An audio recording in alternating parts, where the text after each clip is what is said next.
A national report of health rankings released just this week has Baltimore City at the very bottom of the pack in our state. And part of the problem apparently is more than a third of the city's neighborhoods are considered a food desert, where people don't have easy access to supermarkets or other healthy food sources. ABC 2 News' Trang Do shows us how people are working to combat this public health issue.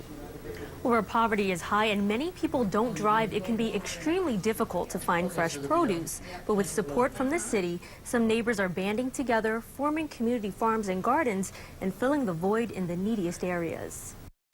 A new Harris Teeter supermarket prepares to open its doors in Canton early next month. A great boon for the city, but far from the parts of the city that need it most.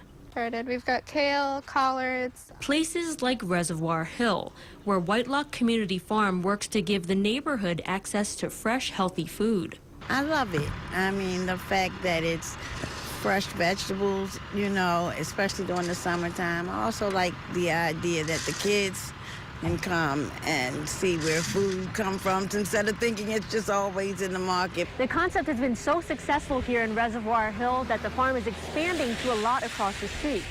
We've realized that we really do have a high demand for the food that we're growing here.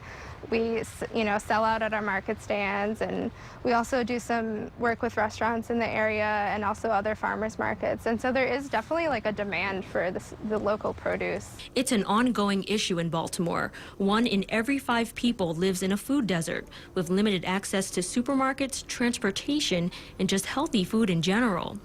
Ann Palmer of the Johns Hopkins Center for a Livable Future says the center is working with the city on several initiatives, including fostering the urban agriculture movement. But it's going to take a village and time. It is a very difficult issue to solve, and it isn't going to be solved by just, creating demand for those foods or changing the supply. They really have to work together in order to be successful. Whitelock Community Farm usually opens its farm stand the last week of April. It runs every Saturday through the end of November. Trang Do, ABC 2 News. Thanks a lot, Trang. And only on ABC2News.com, our digital reporter, Sarah Bloomberg, is taking a look at a bill that is aimed to shrink food deserts across the state. So check it out again, ABC2News.com. All right.